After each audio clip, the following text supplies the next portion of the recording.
Verdade. Vamos lá. Primeiro agradecer de coração aí a presença de vocês, profissionais que eu admiro. A Gabi, da vida toda, a gente conversa e foi uma mentora para mim na minha carreira. E o Davi acompanhava muito por LinkedIn, né? Olha Ah, o aí. Davi tá na PUC, o Davi tá no Cindy Lojas, né? Então a gente sempre leva como referência profissionais, os três serafinenses, né? Exato. Um, um em cada cidade, mas os três serafinenses na mesma área. Eu vou. Vamos seguir o protocolo, o padrão, né? Vou deixar que vocês se apresentem e eu gostaria que vocês falassem a formação de vocês e quais marcas vocês trabalharam para o pessoal de casa também conhecer um pouquinho mais sobre vocês. Depois vou seguir aqui uma linha de planejamento e orçamento e depois falar um pouquinho sobre equipe de marketing. Mas vocês fiquem à vontade se quiserem mudar a rota. A ideia aqui é que seja um bate-papo fluido, que a gente converse sobre alguns temas. E mais ou menos vamos ficar dentro de uns 40, 45 minutos, né? Já que a gente está no horário da noite, para que a gente sempre se propõe a fazer dentro desse período. Então, começar com a Gabi e depois o Davi. Maravilha. Bom, então eu sou Gabriela De Lázari, agora redante, né? Olha, a Lia também nos acompanhando. Eu sou graduada em Direito, mas assim, não sei por quê. Eu digo que o Direito só me permitiu fazer pós-graduações na área de marketing, né? Foi para isso que ele serviu. Então, eu sou formada em Direito, tenho um MBA em Marketing e Gestão Comercial pela UPF, né? Onde o Davi está agora. Tenho um Master em Varejo pela ESPM e trabalhei 7 anos na Credeal, desses 7, 5 praticamente foram na área de marketing. Depois fui para a Condor Ícaro, que é uma fabricante de joias aqui de Guaporé, onde eu fiquei em torno de 5 anos também. Fiquei no marketing, no comercial. E depois, então, saí para empreender. E aí criei a Vanilla Display, que hoje faz parte da Redantex, né? E aí aqui hoje eu cuido, no meu guarda-chuva fica a área de marketing, a área de produto, a área de projeto, que é um serviço específico do nosso ramo, né? Então sempre estou envolvida nessa área porque é o que, na verdade, eu nunca pensei em trabalhar com isso, né? Fui fazer direito e aí quando eu vi eu estava trabalhando no marketing, eu aprendi a fazer marketing, mas eu não sabia o que eu estava fazendo.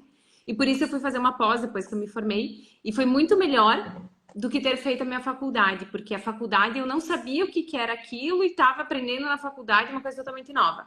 Quando eu fui para pós, eu já vivia o marketing. Então, para mim, foi assim, foi só confirmar o que eu já fazia e entender por que eu fazia, porque eu fazia pelo feeling, pela necessidade, pelo que me ensinaram. E aí, quando eu fui fazer a pós, foi assim, um divisor de águas, né? Porque eu fiz até com o Dori, amigo nosso todo aí. E nossa, foi muito bacana pra gente justamente por isso, né? Porque a gente conseguiu ver na teoria o que a gente já vivia na prática. A Credel foi uma empresa, o Mauro trabalhou lá também, que ela era muito avançada para aquele tempo, então eu aprendi muito lá e eu considero que lá também foi uma outra faculdade que eu fiz. Então, basicamente, essa é a minha trajetória. Perfeito. Davi, serafinense que morou fora um bom tempo, né? Exato. Continuo fora, né? Mas vamos Continua lá. fora. Primeiro, obrigado aí pelo convite, Maurício. É um prazer estar conversando sobre um tema que eu gosto muito e conversando com pessoas que vão sim trazer suas experiências e vivências que não precisa ser numa grande cidade para ter um sucesso e para ter boas fontes de inspiração no marketing e qualificação para a gente desenvolver um bom trabalho. Eu vou falar um pouquinho de mim, depois eu falo sobre a admiração que eu tenho pelo trabalho do marketing, dos colegas de marketing e comunicação. Eu sou serafinense, né? Me formei em um colégio estadual aí de Serafina e depois fui buscar minha formação em comunicação na região metropolitana em Porto Alegre. Me formei na Unicinos, em São Leopoldo, em relações públicas. E depois de atuar por um tempo na área de relações públicas, fui buscar, então, me qualificar mais a respeito de marketing de produto, né, de estratégias, porque eu fui formado para ser um gestor de relacionamentos, né? A gente fala que nas relações públicas tu tem muita noção de administração, tu tem noção muito forte de comunicação, relacionamento e reputação, mas eu entendi, Maurício e Gabriela, que faltava talvez um complemento do que eu mais gostava, que era trabalhar com encantamento, com venda, com produto, com números. E aí sim, depois de um tempo no mercado, fui buscar mais formação e informação, fazendo MBA em gestão, empreendedorismo e marketing pela PUC. Então, trago vivências e diversos cursos de especialização na área, né? Acho que a tua formação ela não se resume apenas ao currículo, ou a tua formação que está ali nos documentos, e sim ela é uma formação da vida, né? A Gabriela falava sobre o quanto ela aprendeu nas experiências, e tenho certeza que até mais nas experiências de vida dela e profissionais do que propriamente na cadeira de um curso, de uma faculdade ou de um ensino superior. Eu tenho uma trajetória em instituições de ensino, né? Então eu defendo que a qualidade profissional ela vem muito desse embasamento, né? Desta teoria e dos bancos da academia e dos conceitos que regem as profissões, né? Mas que principalmente esses conceitos sejam aplicados, né? Eles sejam colocados em práticas, e a tua conexão com o mercado e com as empresas deve ser desde o primeiro dia da tua formação profissional. Então, tenho traçado aí uma caminhada e tenho adaptado também minha caminhada, né? A gente, como profissional, tem que buscar essas adaptações, essas atualizações, porque o mercado exige, né? O produto, o serviço que tu representa, a concorrência, tudo isso está em constante transformação. E se tu não tiver atualizado e conhecedor das melhores práticas, tu fica para trás, tanto quanto profissional, quanto ao produto barra serviço que tu representa. Então a gente pode falar mais sobre isso no decorrer do nosso papo, e estou aqui à disposição. Perfeito. Acho que fizemos o mesmo MBA, também fiz esse da PUC. Ah, legal. Gestão, empreendedorismo e marketing. Isso aí, E muito bom. uma coincidência das nossas três carreiras é que eu também não comecei diretamente com marketing, comecei com gestão comercial e fui inspirado por um professor. E até eu assisti ontem o teu podcast, Davi, que tu comentava um pouco, né, como que tu teve esse primeiro envolvimento com o marketing, e eu comecei a fazer essa reflexão também. E a primeira pergunta que eu quero fazer para vocês é justamente sobre isso. Como que o marketing entrou na vida de vocês? Em que momento vocês perceberam? Como que começou isso? Poxa, acho que essa área é que eu curto, que eu gosto, que eu quero investir. Posso? Começamos a conversar com a Gabi e depois vamos pro Davi. Para mim Tá bem, vamos lá. para mim foi paraquedas, assim, eu tava ingressando, tava há pouco tempo, uns 2 anos na Credeal, e surgiu a oportunidade de assessorar uma gestora nova. E aí eu fui, só que ela, sei lá, ficou uns 30 dias ali no cargo e tal, e depois disso ela tirou, sei lá, 40 dias de férias. E eu fiquei. E aí eu tive que começar a me esforçar mais para saber o que eu não sabia o que eu estava fazendo. Eu tinha vontade de fazer, tinha vontade de acertar, mas assim, se tu me dissesse, tá, tu tá fazendo isso por quê? Porque eu tinha que fazer. Então, para mim, o marketing foi uma descoberta, assim, nunca procurei, nunca... Mas quando me viu, eu estava ali, e quando eu vi, era o que eu sabia fazer, era o que eu entendia o que fazer, né? Também, eu percebi até quando agora o Davi comentou sobre a questão do marketing, da concorrência em si, né? E aí me veio na minha cabeça, eu sentada na minha cadeira lá na Credeal, e a gente pensando, olhava as outras marcas, né? E como era distante tu tentar pensar em alcançar algumas marcas, porque o marketing em 2006, quando eu comecei a trabalhar com isso, ele era muito distante. Então, o que era fazer marketing? Era que tipo de mídia a gente tinha na época? Que tipo de mídia a gente tem agora? O quanto eu sei do meu concorrente hoje? O quanto eu sabia lá? Então, Nossa. pensando hoje, assim, é muito, muito diferente. Porque quando tu via o que o teu concorrente tinha feito, ele já estava, assim, há meses fazendo. Porque demorava para chegar a informação. O máximo era um representante que falou com o cliente e quando muito tu sabia sim. Agora não, agora do dia para noite, aliás, em segundos tu já sabe o que o concorrente está lançando, o que está acontecendo no mercado, como é que os clientes estão reagindo. Então eu vejo que, embora tenha surgido de paraquedas, né, essa curiosidade, vontade de entender o todo, né? Porque o marketing ele é um ecossistema bastante complexo, né? E normalmente eu vejo que quem tem mais facilidade de se adaptar são as pessoas que têm justamente essa veia mais comercial mesmo, né? Porque o É isso marketing, que quando ele tem. está muito separado do comercial, ele não funciona tão bem, ele não prospera, porque as áreas precisam andar juntas, né? Então, quando o Davi comentou disso, eu pensei, gente, como é que nós analisava a concorrência naquela época? Era algo assim, ó, muito precário, Eu me, considerando todas as ferramentas e as possibilidades que a gente tem hoje, né?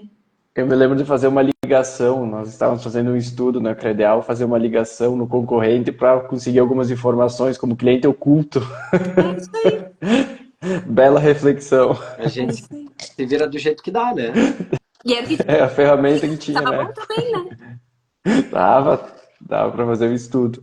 E tu, Davi, como é que teve esse primeiro estalo assim pro marketing? Cara, eu comentei no podcast que eu participei essa semana, eu acho que o primeiro estalo, primeiro que traz na essência, né, a questão da criatividade, da comunicação. Eu sempre fui uma pessoa que gostou sempre de buscar a expressão através da escrita, através das minhas produções, através, enfim, fui envolvido com questões culturais na cidade.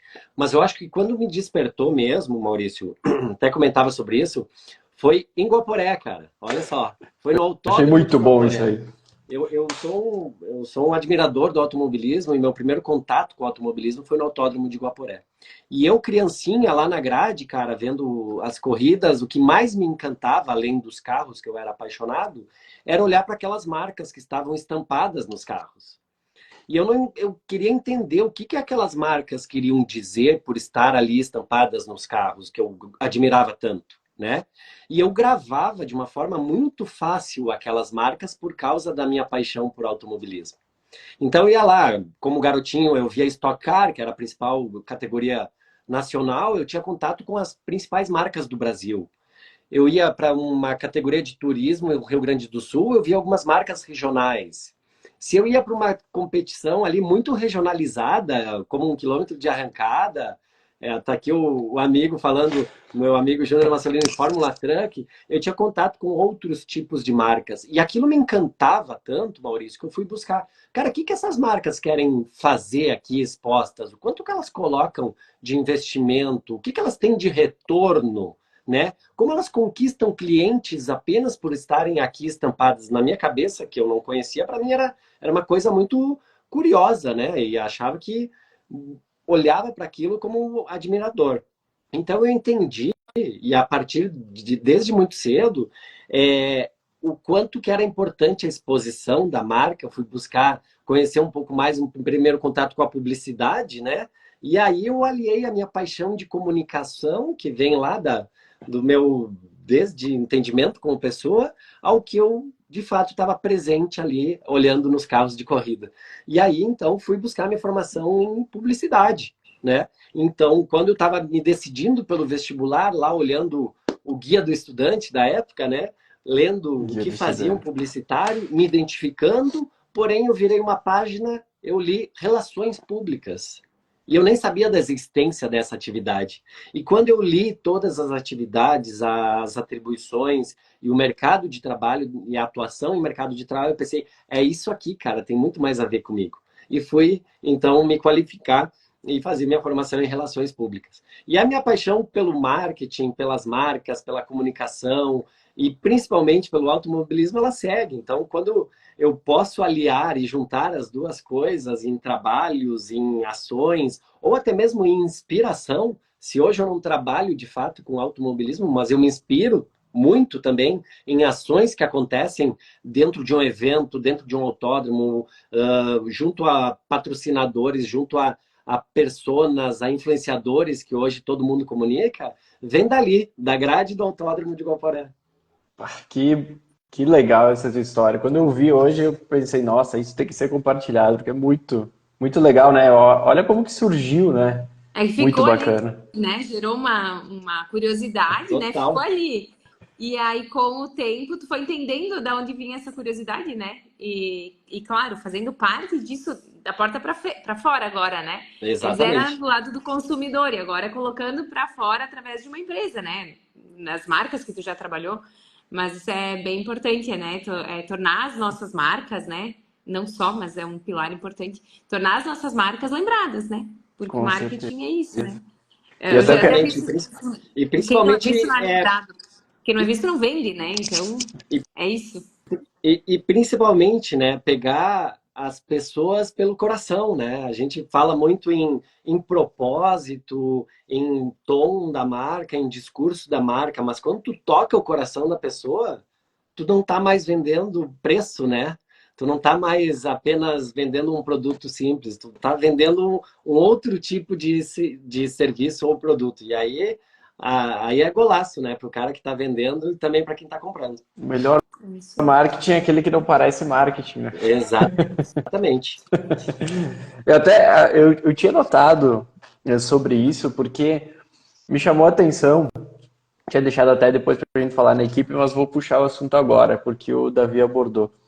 E a Gabi e o Jonathan falavam isso para mim muito também, e sempre vendiam a ideia da gente beber de outras fontes também dentro da área de marketing. E o Davi também comentou isso no podcast.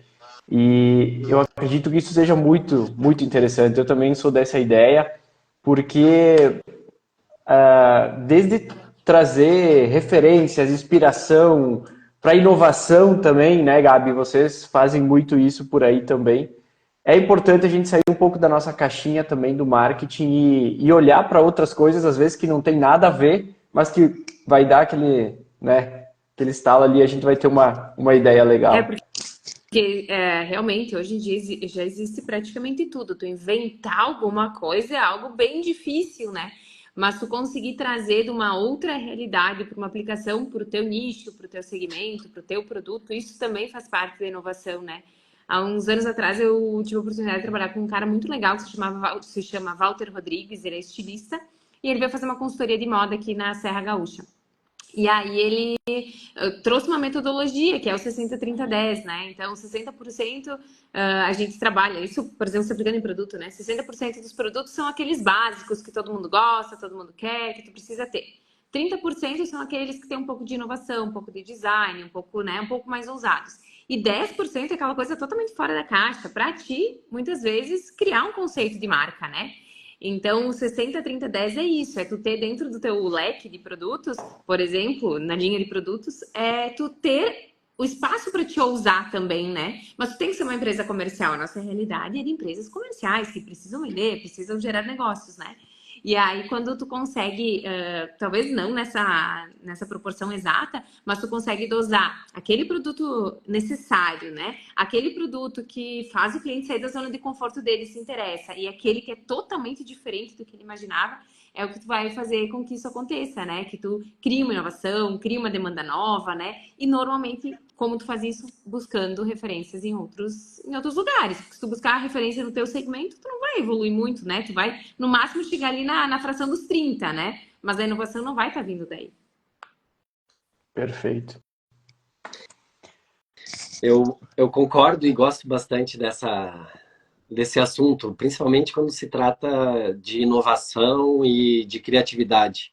As pessoas que têm paixão por isso, elas estão o tempo inteiro com as anteninhas ligadas em qualquer coisa, né? Seja na televisão, na rua, na natureza, nas coisas móveis e imóveis. Eu acho que a pessoa ela pode ter essa inspiração por ser curiosa e por também ser alguém que teste coisas. E eu vou trazer aqui um exemplo, eu gosto muito do que a Gabriela falou sobre não buscar a inspiração no teu segmento, e eu concordo em gênero, número e grau, justamente por buscar as minhas referências e também buscar novas ideias em âmbitos totalmente diferentes da comunicação e dos players na qual eu já representei. E aí, Maurício, acho bacana a gente comentar que isso vale para todo mundo, né? Não só para o profissional de marketing. Acho que isso vale para o Verdade. empreendedor, acho que isso vale para o comunicador, acho que isso vale para quem é justamente também empregado, porque querendo ou não, se tu entregar algo diferente, com qualidade, que faça sentido para a tua empresa, para o teu negócio, isso vai fazer diferença. vai ter um resultado diferente. Então, eu gosto muito dessa questão da inovação do trabalho, do empreendedorismo, seja dentro da empresa ou fora da empresa, porque fazer as mesmas coisas todo mundo faz, né? Fazer coisas diferentes, poucas pessoas fazem. E aí eu estou buscando o raciocínio Gabi, o 60, 30, e fazer algo totalmente disruptivo, aí é a cereja do bolo. E o algo disruptivo é algo corajoso, é algo que tem risco envolvido e é algo que precisa ser testado, que pode sim dar errado, pode dar errado, né? Mas ao mesmo tempo, quando tu faz algo disruptivo e que dá certo, tu saiu na frente de muita gente. Tu te diferenciou de muitas maneiras. Tu tá ditando um mercado, tu tá criando um mercado, criando muitas vezes uma categoria de mercado. E aí, Muito meu bom. amigo, os outros só vêm atrás. Tu já tá muito lá na frente. E aí tu já partiu pro teu negócio decolar mesmo, porque tu inovou e tu colocou no mercado algo disruptivo. É isso aí, Tá perfeito, assumir esse perfeito risco, essa né? análise. Calcular ele e assumir o risco, porque se tu não ousar, né? Não tentar sair dessa zona mais básica, tradicional, tu sabe que tu acerta, né? Também tu vai ter que permanecer ali naquele nível. E hoje em dia a gente brinca também, né? Hoje em dia quem menos corre voa.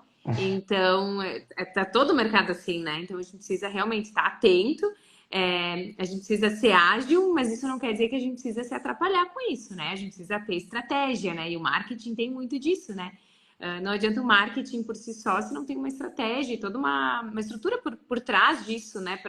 Para segurar esses pilares, né? Dessa execução da porta para fora, né? E Perfeito. acho que um ponto De- importante, Maurício, desculpa te Vai lá. interromper, mas um ponto importante, só Capaz, para é fazer um gancho fluido aqui aqui, vai. com o que a Gabi falou, a gente falava em referência, mas quando se fala em inovação também, tu tem que parar de olhar o teu concorrente, né? Tu tem que parar de olhar muitas vezes o teu segmento e olhar para algo totalmente diferente. Porque no momento que tu te baseia ou direciona tuas ações baseado no teu concorrente, no teu vizinho, tu não vai fazer coisas diferentes. Ah, porque o fulano está fazendo, temos que fazer. Porque o ciclano vai por aqui, vamos pelo mesmo caminho. Cara, tu vai chegar no mesmo resultado ou tu vai chegar depois que ele. Isso Então, é bom pro é concorrente, muito né? importante essa inovação de tu ter a coragem de fazer diferente do concorrente, né? Tu buscar trilhar um caminho que talvez ninguém trilhou. E aí que tu vai te diferenciar. Eu- E é legal isso também, porque tu vai criar, né? Eu conversava com um cara, inclusive, que é um nosso concorrente no mercado, que seria tão legal se as marcas, né? Em alguns segmentos, algumas marcas tu consegue, outros não. Que cada marca conseguisse criar a sua inovação, criar a sua versão das coisas. Porque aí o mercado, de fato, cresce. Porque cada um está pensando em melhorar o seu produto. Está pensando em desenvolver algo novo e criando a sua própria identidade, né? Quando a gente se baseia no que o outro está fazendo, a gente não tem a nossa identidade clara. Então, isso também prejudica o mercado, né? Porque fica tudo igual. Então, quando a gente consegue criar, olha, esse produto, nossa, tem muito perfil da marca X, esse produto, um produto que seja, sei lá, pegar Schutz, Arezzo e Ana Capri. São a mesma empresa, né? Mas tu identifica exatamente o que é para cada produto de cada marca, né? E nos outros Sim. segmentos, se a gente conseguisse identificar claramente o que é a identidade, o que é relativo a cada uma delas, as marcas também conseguem criar esse vínculo e os clientes conseguem fazer escolhas de acordo com o perfil de marca também, né? E não no frigir dos ovos tá tudo meio parecido. Ah, o teu é verde, o meu é verde menta, o teu é verde escuro. E no final é tudo muito parecido, né? O Perfeito. mercado fica limitado. Até, eu sempre falo para os meus clientes, até que o nosso concorrente está olhando para nós e fazendo coisas parecidas, a gente sempre está um passo na frente. Então é que o Davi falou, né? Então não só olhar para o concorrente e fazer o que ele está fazendo, porque tu sempre vai tá correndo atrás. Eu quero entrar um pouquinho na. Agora a gente vai entrar na questão de planejamento e orçamento, fazer algumas perguntas para vocês. Mas quero entrar na questão dos negócios, das empresas hoje que vocês estão trabalhando. E agora vamos começar com o Davi. Nós somos filhos da UPF, né, Gabi? Eu e tu. E, Davi, como é que está esse desafio na UPF, né? Essa gestão de marketing deve ser um desafio muito grande, com o cenário que a gente teve, principalmente na questão da pandemia, né? Que não sei se a UPF estava 100% preparada para esse cenário, mas a concorrência eu sei que estava muito preparada. Como é que tem sido esse desafio na UPF? Eu estou acompanhando e estou gostando bastante agora dos movimentos atuais. Olha, Maurício, o desafio ele é gigantesco, né? Porque o mercado mudou para todo mundo, não apenas para o UPF, né? O mercado de ensino como um todo. E ele alterou em dois momentos, né? O advento do EAD, muito forte, que foi antes da pandemia, e depois da pandemia, Verdade. que virou de ponta cabeça e acelerou mais ainda alguns processos. E nesse momento, Maurício, algumas instituições já estavam um pouco mais preparadas, né? Para há 10, 15 dias depois da pandemia iniciada, já voltarem às aulas online, e outras demoraram um pouco mais para se adaptar. Mas trazendo para os dias atuais, Maurício, o que a gente enxerga é que o mercado está muito desafiador por uma mudança de comportamento também da geração. Hoje em dia a gente tem jovens que não querem mais estudar, que não querem mais trabalhar, é os neném que chamam, né? Nós temos um jovem categorizado pela geração Z que tem ali sentimentos e vontades diferentes de não fazer um curso superior, de estudar de outras formas, de se qualificar de outras formas. Nós temos uma geração também imediatista, de querer ter um retorno rápido, que é o que eles aprendem muito nas redes sociais e nas suas bolhas de relacionamento. Então, tu imagina uma geração que é acostumada a vídeos curtos, vídeos de 1 minuto é uma coisa infindável, eles nem chegam a um vídeo de 1 minuto. Tu imagina tu vender ou tu colocar para essa pessoa que a formação dela precisa passar por 4 anos de estudo, dedicação e pesquisa.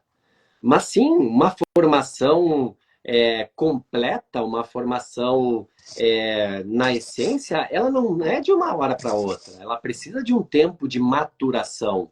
Ela precisa de conhecimento, de prática, de pesquisa. Ela precisa que alguns elementos da educação superior e do ensino superior estejam, de fato, alinhados e à disposição dessa pessoa. Então, sim uma adaptação do mercado, mas, ao mesmo tempo, Maurício, a gente entende que uma formação de qualidade e transformadora de uma pessoa, ela precisa, sim, continuar tendo o seu tempo e ela precisa ser integral, né? Ela precisa ser integradora, ela precisa ter um ensino de qualidade, ela precisa ter pesquisa, ela precisa ter atuação no mercado, movimentos de extensão, e ela precisa ter inovação. Então, eu não acredito que hoje a gente vá ter grandes profissionais formados em instituições que eu nem sei direito onde estão os seus representantes. Eu nem conheço direito quem são os seus gestores. Ou então, eu vou ter aulas 100% à distância para um curso que é primordial tu ter a mão na massa, sabe? A prática. E eu vou dar um exemplo que tem surgido no Brasil. Vamos tratar a nível de Brasil. Pensem vocês comigo formar enfermeiros à distância. Gente, Complicado.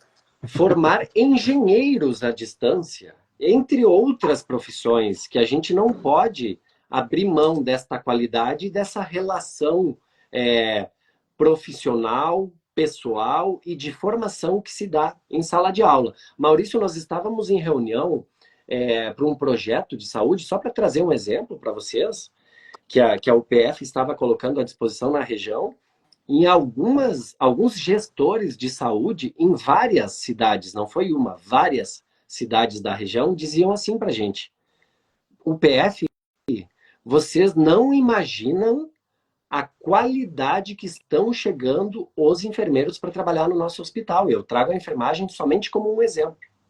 A qualidade de profissionais que estão chegando aqui sem saber coisas básicas. E a gente está falando de saúde, a gente está falando de trabalho com pessoas, com vidas, com algo de extrema importância e sensibilidade. Então, essa questão do ensino superior, ela é importante, mas ela é importante não só do ponto de vista do marketing da minha instituição e das instituições parceiras e irmãs. Ela é uma questão importante social. Do mercado. Ela é um problema social que a gente está identificando agora. Profissionais formados, com diploma, mas que vão ao mercado de trabalho e não têm uma qualificação básica para coisas básicas. E aí eu vejo que é um movimento cíclico, Maurício e Gabriela, porque começa a chegar no mercado uma linha de profissionais muito mal preparados e a gente vai ter um gap de profissionais em algumas áreas muito importantes, como engenharias, como área da saúde, e daqui a pouco eles vão voltar às suas instituições novamente formais, robustas e tradicionais, para buscar, de fato, uma formação prática, assim como foram as nossas formações tradicionais que a gente fez no passado. Ah, perfeito. Bem É o que tu falou, preocupante esse cenário mesmo, né? é uma questão social mesmo, né? Porque a gente entrega para o mercado profissionais que não estão qualificados, né? Tem até um comentário aqui da Samantha e que bate com isso também, né? Ela comentou aqui, Davi estava pensando exatamente isso, se olhar o Instagram hoje, a gente enxerga prática sem teoria, todo mundo é especialista de curso de fim de semana. E realmente, e o mercado já está sentindo, realmente o mercado sente, por mais que ele tenha aquelas experiências ruins, a gente vai cair depois vai partir para um especialista de fato, né? Realmente. E Perfeito. outro problema que a gente enfrenta é realmente a falta de mão de obra. Aqui na nossa região é um absurdo, tu não consegue contratar. Então, tu não consegue contratar uma pessoa qualificada, porque elas estão empregadas, né? Tu não consegue contratar muitas vezes uma pessoa com uma qualificação básica, mínima, e ao mesmo tempo tu tem que se contentar com às vezes tu não te contenta, tu simplesmente não preenche uma vaga, né? A gente tem feito isso, né? A gente tem deixado vagas em aberto até que encontre uma pessoa legal, né? Que venha de fato agregar. Mas o quanto seria bacana, a própria instituição, provavelmente já existam algumas formas de fazer isso, né? Mas de entregar para o mercado esses profissionais, mesmo em fase de formação, porque é muito mais importante, muito mais útil para uma empresa ter um profissional em fase de formação, aprendendo junto e trazendo também o conhecimento acadêmico que ele está constituindo ainda, do que muitas vezes tu pegar um profissional que ele vem aí, e é esse aí, esse cara formado no final de semana, que muitas vezes não tem um embasamento, e aí tu vai por um tempo, né? Mas tu não passa daquela camada muito superficial de conhecimento, de trabalho, enfim, de resultado, né? Então, é bacana a instituição também conseguir mostrar o quanto ela colabora no resultado final de uma empresa, né? Quando esses alunos, esses profissionais saem preparados, de fato, para colaborar com as marcas, né? Perfeito. Antes de ir para a Redantex aqui, eu só quero fazer mais uma pergunta para o Davi. Eu achei bacana, queria que tu explicasse um pouquinho essa questão do novo posicionamento da UPF, da questão da universidade, que eu achei muito bom. Às vezes a gente quebra tanto a cabeça para fazer um posicionamento, nossa, mirabolante, de impacto no mercado, e vocês foram simples e cirúrgicos. Explica um pouquinho para nós, por favor, porque é um case para todo mundo. De tão simples que ele é muito bom. Ele é muito bom de tão simples.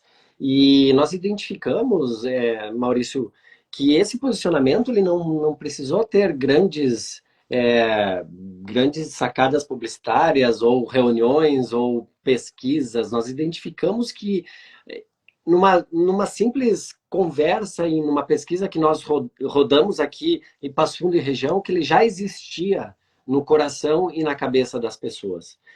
O que é o nosso novo posicionamento? É justamente colocar o que a universidade tem de melhor para fora.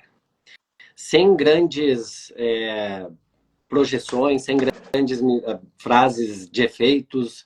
Quando as pessoas se referiam ao UPF, e quando as pessoas se referem ao UPF, elas diziam e ainda dizem: eu vou lá na universidade, falando da UPF.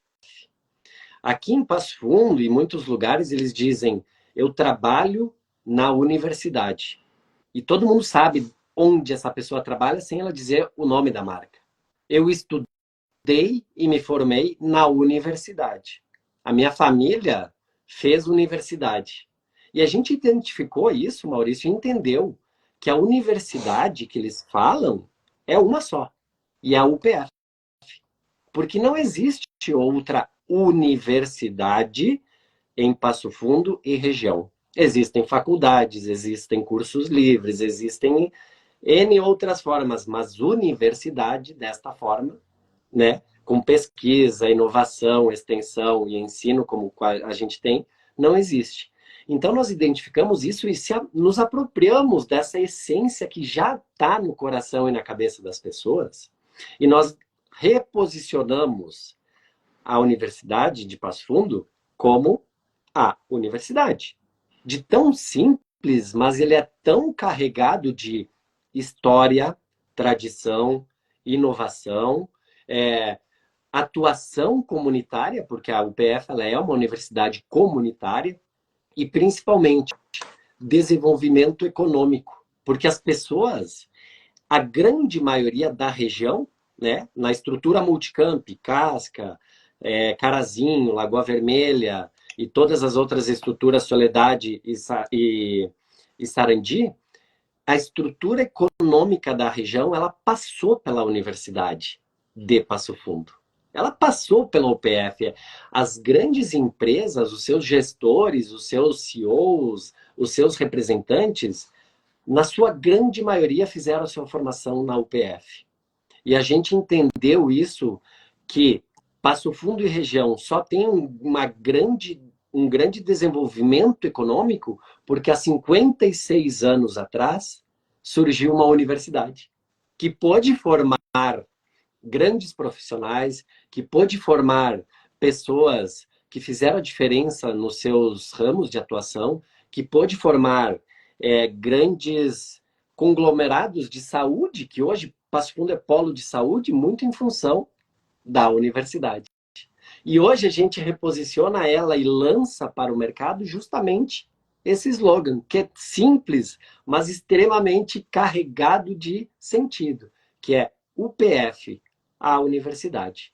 Simples muito e direto bom. Ao ponto. E tirando a gente do saco comum, digamos assim, de todas as outras faculdades, cursos e ofertas que tem no mercado, que se tu quiser ter uma formação universitária, o teu lugar é um só, na universidade.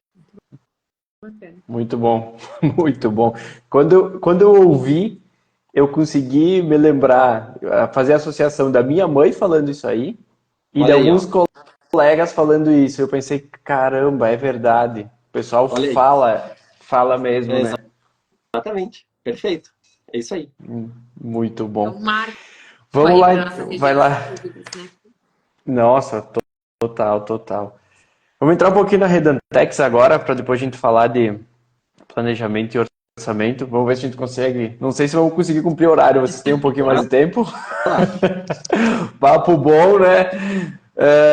Gabi, sobre a Redantex, e para a gente começar a entrar mais na questão do marketing, performance, marca e tudo mais, a gente já vem falando de marca, mas para entrar um pouquinho na questão de performance, vocês tiveram um crescimento assim, exponencial em um curto período de tempo. Gostaria que tu explicasse para nós um pouquinho dessa trilha da Redantex até chegar nesse ponto que vocês estão hoje, de uma maturidade de marketing, principalmente digital, bem avançada. Então, vamos lá. A Redantex é de 2002, né? Então, ela está com 22 anos. Então, ela surgiu com embalagens plásticas, que era uma commodity. Surgiu por uma demanda do pai do Jonathan, que era motorista de ônibus. E ele ia a São Paulo e as pessoas pediam para ele trazer embalagem. E aí ele teve um problema de coluna, teve que parar de viajar. E disse, então, eu vou vender embalagem aqui, né? E aí começou a vender embalagem. Nisso houve as perdas, né? Do irmão do Jonathan, depois do pai dele. E o Jonathan assumiu a empresa em 2006. Então, com 18 anos, ele assumiu a empresa. E muitas pessoas aqui em Guaporé ajudaram muito ele. Inclusive, algumas, em especial, chegaram até o Jonathan e disseram, olha, eu compro esse produto dessa empresa. A partir de agora, tu compra deles e eu compro de ti. E isso fez com que ele conseguisse, né, enfim, fazer a empresa viver, sobreviver, crescer, né, na parte de embalagem plástica, sempre considerando que ele foi muito ajudado nesse aspecto, sabe? As pessoas acreditaram nele e ajudaram muito num momento difícil. E de lá para cá, então, ele sempre teve essa visão de negócio, né? De empreendedor, o que eu vou fazer para crescer, o que a gente precisa fazer, né? Em 2014, a empresa, aliás, 2013, a empresa abriu uma loja de festas também, junto com a Redantex, também pensando em expansão, né? Então tinha embalagem e tinha festa. Em 2014, a Limeira tem um polo muito forte de joias, então se abriu uma loja de embalagens lá em Limeira, que esse ano está completando 10 anos. E em 2016 eu entrei com a parte de expositores, então veio para complementar isso, né? A ideia inicial era que fosse até separado, mas com o tempo a gente viu que realmente o cliente era o mesmo, quem operacionalizava tudo era a Redantex, então eu vendia para a Redantex, que vendia para o cliente, então no final ela virou uma coisa só. E aí, claro, final de 2019, assim, às vezes, né, as coisas acontecem exatamente como tem que acontecer. Final de 2019, a gente optou por fechar a loja de festa. Então, nós vendemos a loja de festa. E em março de 2020 deu a pandemia. E aí, nós já estávamos muito focados na parte de embalagem, na parte de expositor, né? Então, já vinha aí 4 anos maturando e vem um crescimento bem legal. Então, 2020 na pandemia, quando fechou tudo, de novo, essa visão mais empreendedora, ela é bem do Jonathan, assim, eu sou mais contida, mais medrosa, assim. E aí veio a pandemia e era a reunião todo dia, das 8 da manhã às 6 da noite, projetando o que a gente ia fazer, que manual que a gente ia mandar para os clientes e onde é que eles iam vender. Agora as pessoas vão perder emprego, então elas vão ser revendedoras de joia, nós vamos vender maleta para elas revenderem joia. Nós vamos dar um curso para a pessoa fazer foto em casa, porque a gente faz fotos legais aqui dentro da empresa. Então, a gente passou os 15 dias fechados da pandemia produzindo isso. E o nosso site estava 80% pronto para operar. Então, 1º de abril, ele começou a operar. Então, a gente estava bem num momento, assim, sabe? E aí, pandemia, a gente trabalhou que nem louco, assim. A gente cresceu muito na pandemia. Foi o nosso melhor momento, assim, em termos de percentual de crescimento. Foi muito grande. Sempre olhando para levar... quando a gente fala, né, foco do cliente, é realmente o cliente, né? O que ele quer, não é o que eu quero vender para ele, é o que ele precisa. E aí, com o passar do tempo, a gente foi entendendo mais isso, vivenciando mais, ampliando a equipe, trazendo pessoas qualificadas para colaborar também, né? E aí a gente foi conseguindo criar também coisas novas, né? Coisas que não existiam, mostrar para o cliente que a gente sabia o que estava fazendo, né? Para ele confiar no nosso trabalho. Isso foi acontecendo. Hoje a gente já tem mais de 3 mil lojas projetadas, então é bastante coisa aí, né? E investir, sim, muito em marketing, né? Mais uma vez, essa também é uma área que o Jonathan, ele sempre, né? Eu trabalhei em 2 empresas que também são daqui, então a cultura é uma cultura um pouquinho mais fechada, né? Será que precisa investir assim? Será que precisa mesmo? Isso aqui vai trazer retorno, né? E o Jô tem esse perfil de, vamos fazer, vamos investir. Se der errado, a gente não investe mais, mas vamos, né? É importante a gente fazer esse teste. E quando a gente tem essa visão, né? O fato do Mauro, a gente já contratou ele algumas vezes também, ele sabe disso, né? Que a gente sempre tenta, tá legal agora, né? A gente faz um trabalho legal no online. Mas e o que falta agora para a gente dar outro passo? Porque o que a gente faz, beleza, a gente já domina. E a gente não vai mais se diferenciar dessa forma, né? Então ele tem essa visão realmente ele é visionário. E eu tenho um pouco mais de conhecimento nessa área, né? Mais experiência. Então, a parte de produto, a parte, né, de cliente, acaba que eu também me envolvo bastante. Então, é um conjunto de pessoas, muitas pessoas, que fazem a Redantex hoje ter crescido bastante, sim, nos últimos anos, né? Ter se posicionado legal, ter trazido produtos diferentes, necessidades que antes não existiam. Então, a gente brinca que quando a gente começou a trabalhar com isso, o expositor que existia era aquele de acrílico, aquele de veludo. E a gente trouxe uma coisa diferente e muitas outras empresas do mesmo segmento também mudaram o seu perfil de produto. Então, quanto mais nós, os nossos concorrentes, conseguirem mostrar que é importante ter um expositor de joias bacana, um mostruário legal, uma embalagem que vai diferenciar a tua peça, vai agregar valor a ela, mais o mercado como um todo consome. Porque não adianta a Redantex sozinha, a mandarinha só no faz verão. Então não adianta só a Retantex ter um produto diferente se o mercado não entende que ele tem que investir nisso. Então, quando muitas empresas, muitas, né? Nosso mercado não é tão grande, mas quando essas empresas todas estão batendo, tem que investir, tu tem que trocar tua vitrine. O teu expositor de veludo não dá mais. Isso aqui não agrega valor. Tu bota a tua peça aqui, vai parecer que tu tá vendendo bijuteria, tu tá vendendo uma joia de ouro. Então, isso tudo a gente consegue mostrar para o cliente o quanto isso impacta na venda dele, né? E depois, obviamente, com os retornos, os feedbacks deles, isso se apresenta. Então, basicamente é isso. A gente se considera uma ponte para o sucesso do nosso cliente. Através do nosso produto, ele vai vender mais, ele vai poder cobrar mais caro, porque o preço ele acaba se tornando muitas vezes secundário, porque o cliente percebe o valor antes, né? Ou então, quando ele olha um produto, ele diz, ai, até pensei que era mais caro. Então, o nosso sonho é ouvir isso, né? Quando o cliente olha um produto e diz, ai, pensei que era mais caro. Então, essa objeção a gente já consegue muitas vezes na forma de apresentar um produto, eliminar. Então, é isso o nosso trabalho hoje, né? Ajudar o nosso cliente a vender mais. Quanto mais joia vender, mais expositor eu vou vender. Então, mais bandeja, mais embalagem. Então, o meu sucesso, ele é extremamente ligado ao sucesso do nosso cliente. Eu acho Perfeito, que é perfeito. isso que colabora muito também. A gente produzir muito conteúdo voltado para ele, para que ele consiga, de fato, ter esse retorno. Não adianta só vender um busto, digo, esse busto é bonito, compra, bota na tua loja que tu vai vender mais. Não é só isso, né?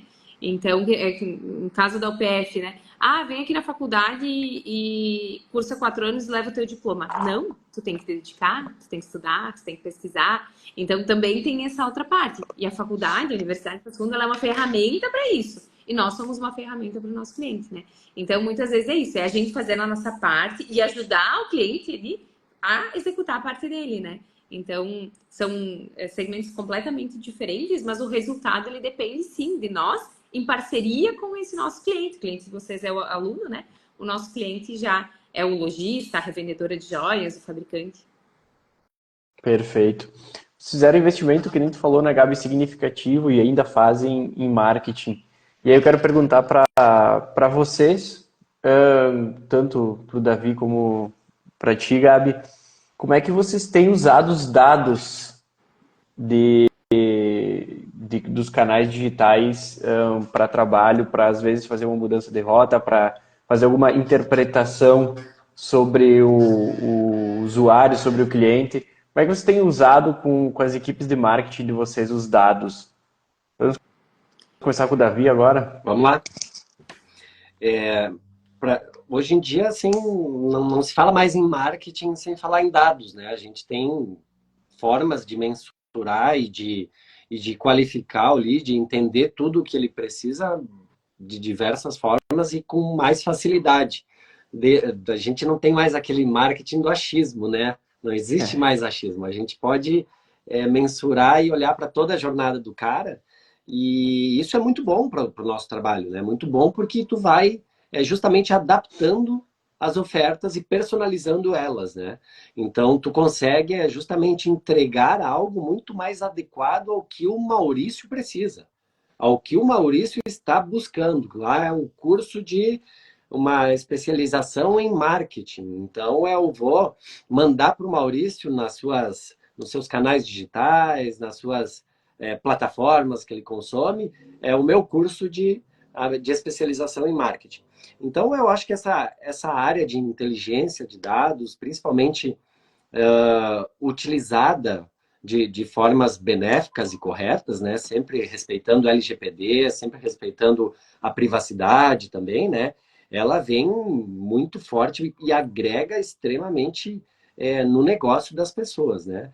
Do ponto de vista da universidade, a gente tem muitos dados, né? Dados de alunos, de ex-alunos, dados de alunos de escolas. Então, a gente olha com muita responsabilidade para isso, né? Em se tratando de uma grande instituição como é a universidade e uma instituição de formação, uma instituição educadora. Então, a gente tem uma responsabilidade muito grande no tratamento e na utilização desses dados.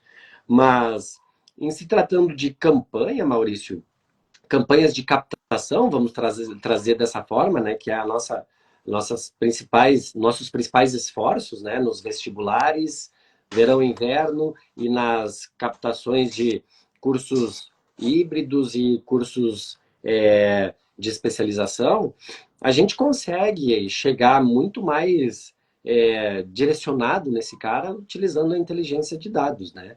E também a gente consegue mapear também onde ele esteve navegando no nosso site, onde ele clicou, até entender qual é o curso dele de interesse pela pesquisa que ele fez, entregar para ele a informação que de fato estava faltando e que ele estava buscando, sem ter uma informação tão genérica, né? Então a gente faz isso, mas obviamente tem o trabalho do marketing, da parte do digital, mas tem também o trabalho do comercial, né? E quando a gente faz uma venda consultiva, a gente tem que chamar o Maurício lá e chegar para ele com um discurso alinhado ao que ele estava buscando. E não com um discurso totalmente aquém das... Hoje em dia a gente não tem mais tempo, né, Maurício e Gabriela, para ficar ouvindo coisas que a gente não quer ouvir ou falando com pessoas que a gente não tem muito tempo. A minha esposa, ela acabou de me falar há pouco, me ligaram de tal lugar. E eu, como assim? Não, é que eu entrei no site deles e disse que sim, que eu tinha interesse em tal oferta.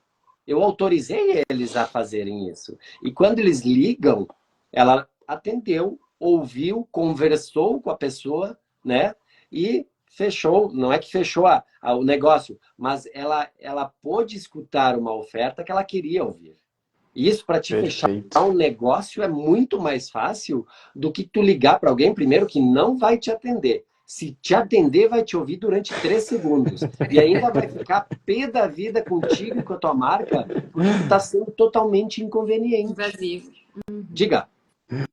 Não, Muito totalmente bom, invasivo, muito né? bom. Realmente. A gente não quer mais saber. Me avisa antes de ligar, né? A não ser, claro, a Liel demonstrou interesse, né? Então, é para essa finalidade que esse tipo de ferramenta existe, né? Que os dados estão aí justamente para a gente chegar na pessoa certa, com a informação correta, né? No nosso caso, a gente tem o mesmo entendimento, né? E hoje, esses dados também nos ajudam muito a filtrar quem vai atender, a filtrar que tipo de produto eu vou passar para esse cliente, a filtrar que tipo de oferta eu vou mandar para ele, porque a gente tem uma demanda grande, nossa venda ela é uma venda consultiva também, o nosso ticket é baixo, então o ticket médio da universidade é alto, né? Fecha uma graduação, é um ticket altíssimo, o nosso não é, o nosso ticket é baixo. Então eu preciso otimizar o meu contato com esse cliente, ao mesmo tempo a gente não gosta de utilizar muita automação, então são automações básicas, pegar os primeiros dados do cliente, basicamente, e depois vai realmente para o atendimento presencial. Então, quanto mais informação eu tenho desse cliente, melhor eu filtro esse meu atendimento e eu treino a minha equipe para conseguir atendê-lo da melhor forma, né? Então, a gente vai criando os perfis de clientes, vai criando as esteiras, as próprias trilhas para atendimento, ou o tipo de produto que ele vai se interessar, o primeiro produto, e depois desse produto, que produto ele vai querer. Então, isso tudo a gente também consegue utilizar bastante, mapear. Não é um trabalho fácil, não é só ter uma ferramenta e ela te entrega tudo pronto, não é, né? A gente sabe que são pessoas operando tudo isso, né? São variáveis muito diferentes, mas eles são um ponto de partida extremamente importante para que, de fato, tu tenha um atendimento mais personalizado e que gere o interesse do cliente, né? Que o cliente não desligue ou que nunca mais se responda no WhatsApp, né? Porque a gente recebe centenas de contatos diariamente no WhatsApp, no Instagram, e a gente precisa reter esse cliente, né? O nosso CAC, né? A gente tem o CAC aí, né? E depois, como é que eu vou conseguir manter esse cara? Porque os dados, eles não vêm só no lead, né? Quando ele chega. Os dados também estão aqui disponíveis para a gente conseguir fazer todo esse acompanhamento desse cliente, que a gente quer que permaneça conosco por muito tempo, né? Então, para nós, cada mês, cada oferta é uma possibilidade de venda diferente. Embora o ticket seja baixo, eu posso vender muitas vezes para esse mesmo cliente, né? Então, os dados, eles têm um papel muito importante aí para que a gente consiga também canalizar aí o nosso trabalho e também orientar o cliente da melhor maneira para o benefício dele, porque só assim ele volta, né? Só quando ele, de fato, obtém resultado através de um produto, de uma compra, né? Satisfaz alguma necessidade. Então, é por isso que é tão importante a gente conseguir individualizar cada um, mesmo utilizando os dados de uma maneira mais genérica, quando a gente consegue, através desses dados, individualizar essa pessoa. Né? O marketing de um para um, né? Kotler fala bastante sobre isso. Deixa eu fazer uma pergunta para vocês, linkada a isso, que a gente recebia essa no Instagram. Como é que vocês estão lidando com essas constantes mudanças do algoritmo na questão do conteúdo? Por exemplo, mudou de novo, o que entrega mais agora é Reels, depois mudou, o que entrega é não sei o quê. Como é que vocês estão, que orientação estão passando para a equipe? Isso só não é mais maluco do que o sistema tributário brasileiro, porque não tem como entender muito, né? A gente, assim, não tem muito o que fazer, né? Na verdade, tu tenta observar e tu tenta seguir algumas pequenas diretrizes que são importantes. Às vezes legendar, às vezes o que tu vai colocar, o horário que tu vai postar. Mas hoje a gente não consegue, nós temos postagens diárias, todas produzidas, né?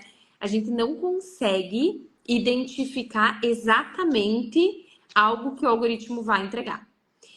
Pode ser o mesmo produto, um vídeo muito parecido, postado num horário muito parecido, ele performa diferente. Então, hoje, assim, a gente não tem uma garantia, nossa, esse vídeo é um estouro. Ele realmente é lindo, maravilhoso, mas muitas vezes ele não performa. Então, contar, por exemplo, com o tráfego, acaba que é uma... E talvez seja esse o objetivo do algoritmo mesmo, né? Que a gente conta com o tráfego, né? Para que ele entregue. Então, é imprescindível. Hoje, praticamente todas as marcas trabalham, né? Mas também utilizar o tráfego de uma maneira mais estratégica, claro. Porque só contar com o algoritmo, tu coloca um hackzinho aqui, tu coloca um hackzinho lá, mas isso não é algo que te dá consistência, né? Então, acho que mais do que tu querer um número mesmo, uma entrega, é produzir um conteúdo de qualidade, ter consistência, ter continuidade. O cliente que está te acompanhando, talvez ele não te acompanhe diariamente, mas a lembrança da marca tem que estar na cabeça dele para quando ele precisar. Preciso comprar uma bandeja nova, Redantex. Então é isso que a gente faz, né? Então, independente da entrega que o algoritmo faz, a gente tenta todo dia continuar construindo o nosso propósito, né? Trabalhando com foco no nosso cliente, porque de fato isso sim, essa constância, ela acaba se fixando na mente do cliente. Hoje a gente tem ido mais por essa linha e, claro, utilizando essas ferramentas que já existem também para não ficar refém do algoritmo apenas. Cara, eu tô Vai lá, rindo Davi. aqui porque esse assunto eu gosto e, ao mesmo tempo, já estive muito mais próximo dele. E hoje eu não estou mais tão próximo, eu digo, Na operação. no botão ali de fazer a configuração, de tá. Mas, olha, Maurício, é desafiador, né? Antigamente o algoritmo ele jogava a teu favor, hoje parece que ele joga contra, né? E o tempo inteiro ele muda. Então, o que tu fez hoje, tu faz igual amanhã, não funciona. Os exemplos que a Gabriela trouxe aqui é o que acontece no dia a dia, é bem isso. Então, é uma eterna luta tentando adivinhar formatos, conteúdos, parcerias, N fatores para ter a melhor entrega e o melhor engajamento. Mas o que eu gostaria de dizer a esse respeito? Eu acho que é muito constância o que a Gabriela trouxe, né? A constância ela é muito importante, mas principalmente entender muito bem quem é que está aí na tua rede social. Né? Antigamente tinha-se ali dias e horários e audiência, hoje não tem mais isso, né?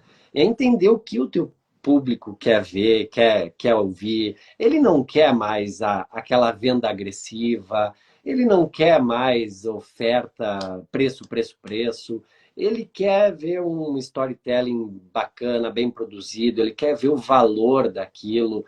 Ele está na rede social muito para se divertir, então ele está aí rolando o feed, olhando conteúdos a cada milésimos de segundo. Por que ele vai parar no teu conteúdo? E parando no teu conteúdo, a gente entende que é muito qualidade de entrega, que é a relevância, que é o carinho que tu faz as coisas. Hoje na universidade, vou trazer um exemplo nosso, a gente não publica card no feed. Já faz muito tempo que a gente não publica card no feed. Porque o card tem uma entrega muito baixa. O card é frio, o card ele é, sabe, muito ruim. Ele não é nada humano. Por mais que tu humanize a arte do card. E também o algoritmo entende que é um card. A entrega de uma Entende? foto, a entrega de um vídeo é muito maior que um card. Então a gente já entendeu há um tempo que card não funciona para engajamento. Regra número 1, não publicamos card na timeline. Stories é outra história, tráfego pago é outra história. Número 2, isso falando aqui da nossa casa, né, da universidade. Entre foto e vídeo, o que está entregando mais no momento? É vídeo. Então vamos fazer conteúdo formato vídeo. Vamos deixar de fazer foto? Não, vamos fazer foto. Entre uma foto e carrossel, o que entrega mais? Então vamos ir testando e aprovando junto com o nosso público, com a nossa audiência, o que de fato dá mais certo. E aí, olhando para tudo isso, né, Maurício, é um trabalho diário, de um tempo, de análise, de performance, né? A gente foi moldando e entendendo o que o público que estava ali na rede social da universidade quer. E aí também entendendo em qual rede social ele quer. O conteúdo do Instagram é uma coisa, o conteúdo do LinkedIn é outra, o conteúdo do TikTok é outro, né? O Twitter é outra coisa. Então, também fazendo essas adaptações de públicos e conteúdos. E fazendo essas análises, aí eu vou bater palma para a nossa equipe do digital e das redes sociais.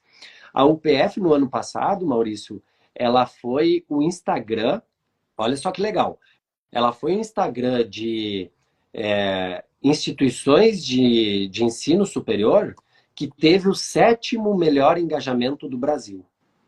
Caramba! Cara, ela teve o melhor engajamento do Rio Grande do Sul. Engajamento, não estamos falando de tráfego pago, é apenas orgânico, certo? Ela está na frente das principais marcas do Rio Grande do Sul quando se fala em engajamento em Instagram. Das grandes universidades, uma universidade regional, comunitária, a UPF, está na frente. Por quê? Eu olhei para as outras maiores, elas têm lá um trabalho de extrema qualidade, com agências das melhores, das mais caras por trás, mas tem lá uma diversificação de conteúdo que uma hora tem card, uma hora não tem, outra hora tem vídeo, outra hora tem um vídeo legal, outra hora tem outro vídeo mais ou menos. E a gente continuou na mesma constância, há muito tempo. E aí a gente ficou muito feliz de ter sido reconhecido como o 7º melhor Instagram do Brasil e o primeiro do estado. Fruto da constância, fruto da qualificação das equipes também que fazem isso e do entendimento da nossa audiência ali na rede social. O Já cliente, entendimento, né? Nossa, a leitura certa, né? Não adianta ir contra o algoritmo, né? Muito bom. Muito bom. Exatamente. Muito bom. Pessoal, vamos aqui para a nossa parte final, então. Eu quero entrar um pouquinho na questão de equipe de marketing, que é uma dúvida que o pessoal tem bastante. E aí quero aproveitar vocês que vocês têm uma experiência boa nisso. E quero pegar uma frase do Davi também lá do podcast que eu gostei, que é entender as pontas, melhorar talentos e entregar a melhor solução. E como é que vocês têm, com base nisso, como é que vocês têm administrado as equipes de marketing de vocês, com essas gerações também? Por vezes tem essas gerações diferentes que a gente sabe que não é fácil de lidar. E a questão de reter os talentos também hoje dentro do marketing não é fácil, porque a barreira de entrada para empreender com marketing ela quase é inexistente. Então, como que vocês têm lidado com essa questão de equipe, comportamento e lapidar esses talentos para que fiquem dentro da empresa? posso começar? Então, Sim. na verdade, hoje a gente percebe que o pessoal de criação realmente é um profissional que está no momento em que tem uma demanda muito grande no mercado, né? Então tem muita gente nova entrando e muita gente dessas gerações que de fato são diferentes da nossa, né? E a gente não vai ter como escapar muito disso. Então a gente tem que se adaptar e tentar lapidar o que fica bom para nossa geração, para o funcionamento da empresa e o que fica bom também para esse profissional, que é o profissional que entrou, está entrando no mercado, tá? Muitas vezes já se consolidando, né? E independente, às vezes, do perfil dele, assim, quando o próprio colaborador, ele entende o propósito da empresa, o objetivo do seu trabalho, ele entra também, né? Ele absorve essa cultura e ele consegue se adaptar também. Então, existe sim essa divergência cultural e nós somos jovens, né? Mas mesmo assim, se tu pegar, nossa, eu com 35, 40 anos, né? A nossa faixa etária. Tu pega a galera de 20 anos, em cidade pequena a gente ainda tem um pouco mais de privilégio nesse sentido, porque ainda tem um pessoal com uma mentalidade um pouco mais tranquila nesse aspecto, né? Que eles são mais habituados a cumprir horários, são mais habituados a respeitar a hierarquia, são mais habituados a aprender, depois, né, também colaborar. Então, isso a gente tem esse privilégio. Mas eu vejo que é muito isso, né? A gente conversar e mostrar os nossos propósitos. E a partir daí, a gente consegue ir lapidando isso, né? Existem pessoas que também fazem parte da nossa geração que a gente também não consegue estabelecer um trabalho bacana, mas muitas vezes é devido ao perfil mesmo, e não apenas da geração. Então, hoje a gente tem um time que ele é bem jovem, né? Toda a Redantex, na verdade, como um todo, ela é uma empresa bem jovem, mas ao mesmo tempo é uma empresa que, desde o momento que a pessoa está aqui dentro, ela consegue enxergar, o objetivo dela é o cliente, atender bem o cliente. Então, para isso é extremamente importante que o trabalho de cultura seja sempre reforçado, né? Porque, independente das nossas opiniões pessoais, da nossa forma de trabalhar, de agir e conversar, né? O respeito, ele é indispensável, mas o foco no cliente, porque quando a gente entende o que o cliente quer, né? A gente usa muito o círculo dourado aqui, né? O porquê que o cliente compra de nós. Quando a gente entende o porquê, aí fica muito mais fácil. Às vezes a gente negociar com um colaborador que não está tão alinhado e aí tu consegue mostrar, olha, esse é o nosso objetivo. E isso acontece mais naturalmente. Até a Júlia estava aqui nos acompanhando, que é a nossa gestora de marketing também.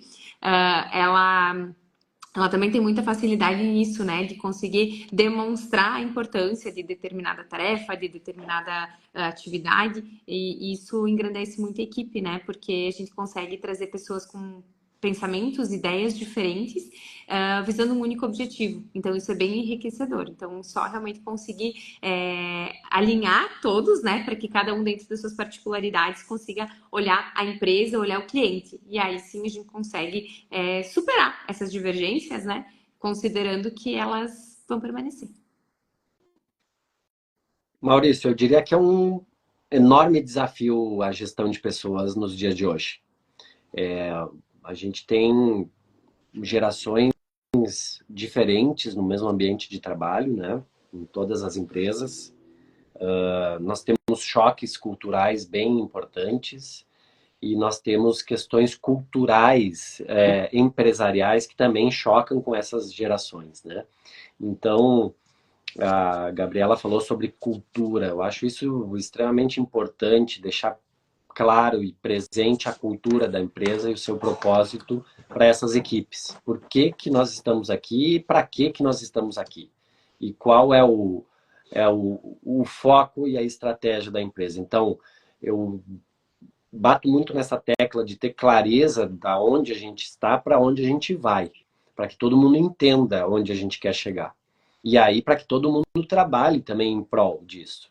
Se eu tenho uma empresa que ela precisa vender, eu comentei lá no podcast, toda empresa precisa ter uma cultura de vendas. O jurídico, o RH, o comercial, o marketing, o CEO, todo mundo precisa vender. Ter a cultura de venda nas suas atividades.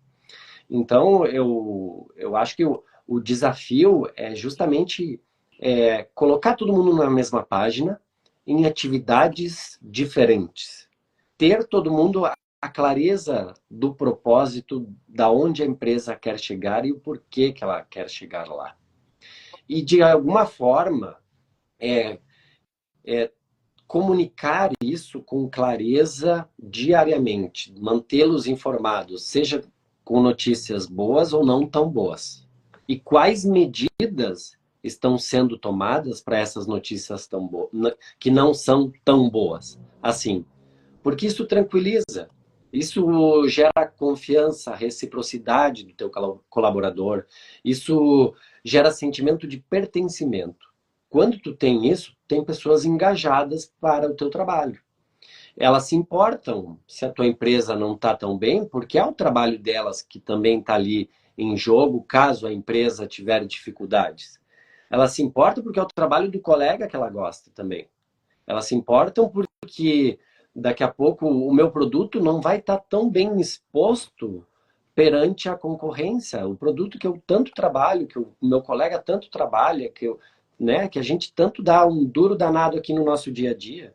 Então, é importante passar esses valores para essas gerações, deixar claro, mas ao mesmo tempo entendê-los, né?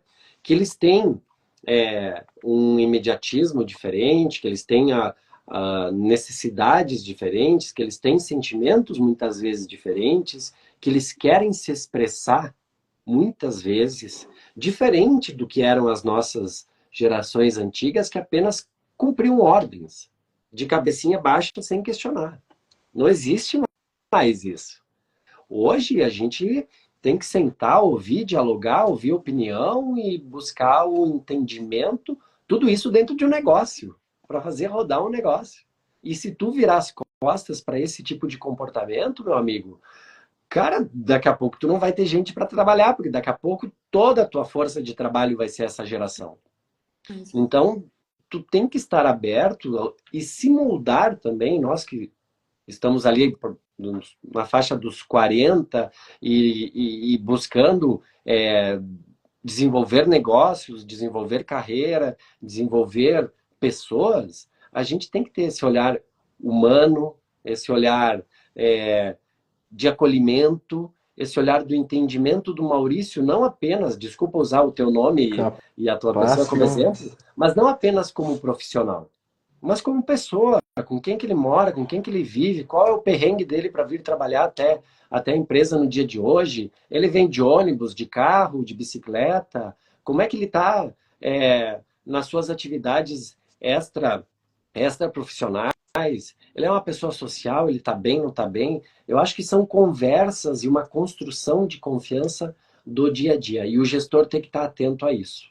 E aí sim, tu vai ter uma equipe muito mais engajada, qualificada, amiga e trabalhando em prol desse objetivo que é o desenvolvimento da empresa, o desenvolvimento profissional, de carreira, enfim. Temos os objetivos em comuns, mas também tem os objetivos individuais que devem ser atendidos também. Nossa, perfeito, muito bom. Uma explanação de vocês dois, bem interessante mesmo. E para a gente finalizar, uma última pergunta, já passou. Prometi 40 minutos, já foi 1h10.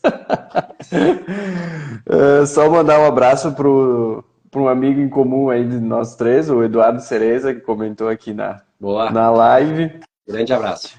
Um grande abraço para o Edu, para o Henrique Bertosso, diretor do Campus de Casca também, uma mente brilhante aí da nossa região. O Henrique é um batalhador aí pela nossa UPF Casca, tem um carinho enorme pela região, entende do negócio que ele está à frente, e é um parceiro meu aqui que eu tenho que fazer esse elogio, porque ele é diferenciado, ele está como diretor do Campus Casca, não é por nada, é porque ele faz o campus acontecer.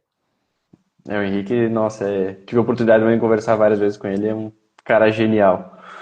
Pessoal, última pergunta então para a gente finalizar, e fazendo link com isso que nós estávamos falando sobre equipes e sobre as pessoas. Para quem está começando na área, se vocês pudessem dar um conselho, o que vocês acham que é importante, qual habilidade ou qual comportamento é importante para crescer dentro da nossa área? Eu já saio rindo aqui, né? Porque eu vou me atravessar aqui antes da Gabi. Cara, acima de tudo, estar aberto, estar disponível, estar aberto a novos aprendizados. Por mais que tu é especialista em algo, tu é o cara daquilo, mas tu não pode se colocar como superior aos outros e tu não pode, de forma alguma, ter o entendimento que tu sabe tudo, porque tu não sabe tudo. A gente está sempre aprendendo. E aí, Maurício e Gabriela, eu acho que para profissionais que têm um grande currículo, eles muitas vezes pecam no comportamental. Então não adianta tu ser o bam disso, tu ter certificação daquilo, tu ter várias marcas no teu currículo, se tu não souber se relacionar como pessoa. Para mim, a dica fundamental é essa, Maurício, é estar disponível aos desafios que a empresa precisa de ti. E é brilho no olho.